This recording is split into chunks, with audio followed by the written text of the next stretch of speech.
Hello and welcome to BQ Prime. I'm Hiral Dadia. Joining us on the show is Saurabh Mittal, Group CFO at S. Chandra Group, joining in. Welcome to the show, Saurabh, and a pleasure to speak to you and discuss about the divestment that we've seen with regards to one of the invested companies. And we will talk about the business outlook from here on as well. Firstly, absolutely. Sort of my first question coming to you overall is with regards to the sale that we've done in terms of iNeuron to PhysicsWallah at 14 crores. Overall, a good return on investment that we've seen. If you could first help us with the rationale on the same. Uh, so we invested in iNeuron Intelligence in December 21, and the exit is a bit premature, to be honest. We were not expecting to exit so quickly.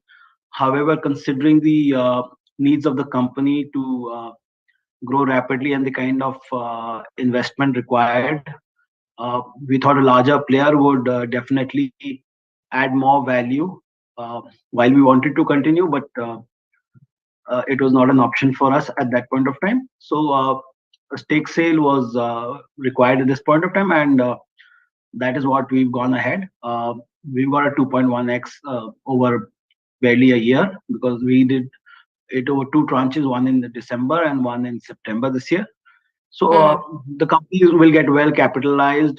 They'll have access to a larger audience, which PhysicsWallah already has because of its platform. And between the two of them, they have a much better traction in terms of distribution because both are on the YouTube and Google platforms. So they definitely have more synergy than we would. So happy to hand over the reins to Alak and Prateek to take it forward. Right. So overall, I think in the second quarter earnings as well, we had clearly mentioned that iNeuron was in the process of raising its Series B funding round. So is this a part of the same transaction? Yes. So we had the company had mandated someone to pick up for a stake, not a stake sale actually, for a fundraise in around June, July. That process was going on, and a lot of investors were met. One of the investors was also a part of PhysicsWallah. They did a lot of diligence on iNeuron, and they thought it better instead of directly investing to get it picked up through PhysicsWallah because PhysicsWallah is also doing multiple investments, and they also were in the upskilling space. This was a very nice fit for them, and that is why this is taking forward. Right. So overall, from the investments that we have in terms of the investee companies, Smartivity, iNeuron, and Book. Book also we've already exited during this year. iNeuron is the second exit that we've seen. What will the strategy be with regards to where Smartivity is concerned now? Smartivity, of course, we were the first angels, to be honest, and they've had multiple rounds after that. We were in it very, very early. We own about 16% in that. The company is finally broken even in the first 6 months. They are cash positive. They don't really need money at this point of time. And they're expanding well. They are a well-known name across all Hamleys and on Amazon. They are probably the best-selling Steam kits they are. And personally, they are an excellent set of people running the company. And while they are looking at probably a fundraise sometime next year, and that is, I think they've started that process already. In terms of stake sale, we would not want to exit completely, but if there is an option, we would partially dilute at some point of time. But I think that will be definitely a much better multiple when we exit. Right. And apart from that, overall, what's going to be the strategy from a digital perspective? From an inorganic or an organic growth perspective, because out of the two we've exited, are we, exploring further investments in startups like these? Yes, I mean, we continue to meet people, and considering the kind of value we've been able to add to Testbook and to iNeuron during the last 3-4 years and Smartivity. A lot of people have approached us. We keenly look at a lot of these, and wherever there is a strategic fit where we think we can add value and it's exciting enough, and the founders are really they really think they can scale it up, is the time that we would definitely. But we've got our own set of rules on how we invest. We want to get in early. Our ticket size are not very large, considering that our core business continues to be a slightly high working capital. But our ticket size is a sweet spot of 8 to 10 crores. We would not go for a Series B or Series C in any company. So that's the set of rules that we've set internally also. And of course, we'll only invest in education, whether it's edtech or uh, education. That's it. Of course, we will not do physical schools, infrastructure-based projects. Right. Apart from this, sort of overall, we have LearnFlix as well as Milestone from a digital platform perspective. Educate 360 is another blended learning solution that Chand has as well. So, what's going to be the strategy from this perspective in terms of growth? So I think as on date, Milestone is the largest in terms of the curriculum solutions that we run. That should do about 20 to 25 crores this year in terms of revenue. And we've been there about 5 6 years. We're probably the top fourth largest player in that segment. Mhm. Uh, LearnFlix, considering the situation post the pandemic, is not so much of a push right now because schools have gone back to physical learning. So it's not so much of a requirement of schools. And ultimately, until there is a requirement from the students, there should not be a push as far as that's concerned. The one that we are really banking on is Eschan Academy now. That has been doing phenomenally well in the last 1 year. We launched it in July 21, and Mm.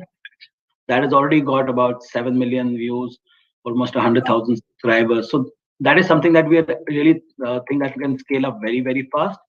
We all know the power of YouTube, and we are putting in content for the engineering and test prep segment to help students understand concepts. And these are faculties who have taught in colleges and are well-known people. They are going out and teaching kids the hard spots. We have integrated that with our books through QR codes, Okay. and so that is what we are really banking on. And we are adding about another 500 videos. We would be adding Lakshmi's videos also this year, around 250 videos there. So that is something that we are really excited about. Right. Uh, So sort of what's the business model there? Is it going to be like a paid for subscription or how does it work? Currently, it's free. To be honest, currently it's free. We don't see revenue coming in immediately. Some ad revenue is coming in, which is not very large. But once it scales up, it'll help us market our products better. Plus, Mm. offer students the advantage of learning both digitally and physically. So that we feel is the way forward. We may create courses. We may blend it with universities and colleges. We may offer this as a blended program to them also at some point of time. But currently, it's free. We don't see it monetizing on the revenue side. More of a marketing plus, of course, the ad revenue that as soon as the number of views crosses a certain. Mm. Mm. Right. Apart from that, sort of from a business perspective, now that the government has announced the national curriculum framework, and this is for the foundation stage, that is class K2, how are you seeing that transition from the old academic structure to the new academic structure? And the changes are coming in almost after 15 to 17 years. So, how big a positive will this be for business? Uh, So, my understanding that we've discussed over the period of time, last 2 months since it's been here, is that it's really not what is being taught that is changing, it's how that is being taught is changing. Hmm. There will be a lot of activity based, toy based learning that is coming in. And that is what we've already integrated in a lot of our content because it was part of the NEP which came out in 2020. So, all of that is already there in the market. And with the more organized players, it will definitely help because creating activities, creating videos, and all of this would definitely take some investment and a lot of thought also going into it. The teams are working around the clock on this. for the foundation, and plus, of course, we expect the balance also to get announced by Feb this year. So all that going forward should be good for business because it will add more content to the for the students and teachers to work on. But of course, the implementation would definitely take time. uh, there has been a gap of 2 years in education because of the pandemic, so it's not very easy for schools to actually go out and make large scale changes uh, in the way they work right now, because teachers have been exhausted on the Mm. digital platforms for the last 2 years. So they would need time to implement it. It's not going to be that easy. But for business, definitely much better, considering that again schools are open for this academic year, plus hopefully going forward. Uh, Mm. there is a lot of excitement, and the Right. business is. Right. So overall, this will clearly eliminate the sale of second-hand books. So what's the kind of incremental revenue growth that we could see on the back of this? Up. So to be honest, incremental revenue in terms of volume may not be that very large. Mm. But having said that, all the core content will change, and we should add about 10 to 15% of volume growth to that. But we would not target too much because, again, Mm. it takes time in implementation. The more systematic it is much better, because chasing numbers is something that works adversely for the working capital of this business. Right. And in fact, when the changes were made back then in 2005, by the time the entire transition happened, it took nearly 3 years, right?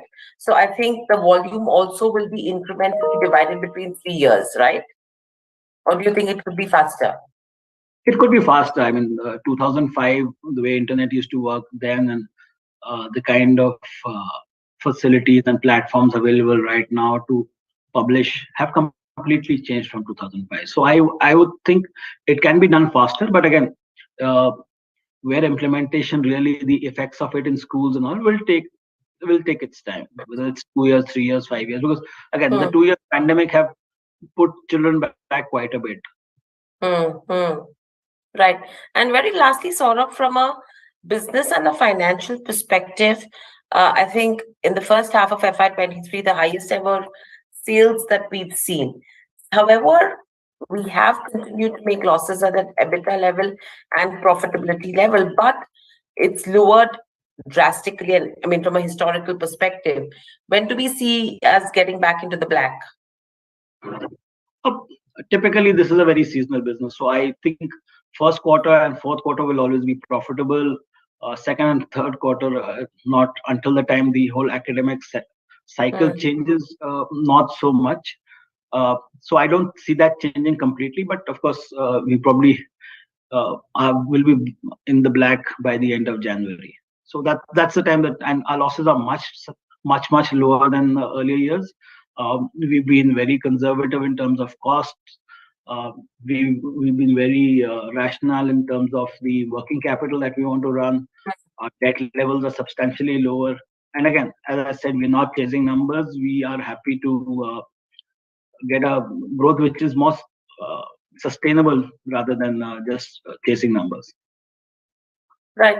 And overall, what's the kind of growth outlook that we hold for 23 and 24? As we've already specified earlier, we should do north of 600 crores. My sense is that it'll be slightly higher, around 640, 650 is my gut feel. Right. And since we've already done a growth of about 70 crores in the first 6 months, so that will continue this month or this quarter also. I think we should be growing definitely more than last year. Although it's not too much of a season in the third quarter, but Hmm. wherever it is, it's doing well. And fourth quarter, of course, with the higher the price increases also north of 20%, uh, and volume growth, I should be definitely much higher. And for FY24, of course, again, once we close FY23, I think Hmm. we should look at another 15 to 20% growth that year. Right. So I think there is seems to be a good trajectory after all the COVID mayhem that was caused in the industry. Thank you, Saurabh, for joining us on the show. Pleasure speaking to you, and congratulations once again for a good, profitable exit and for the business going ahead. Thank you so much. Thank you so much. Thank you.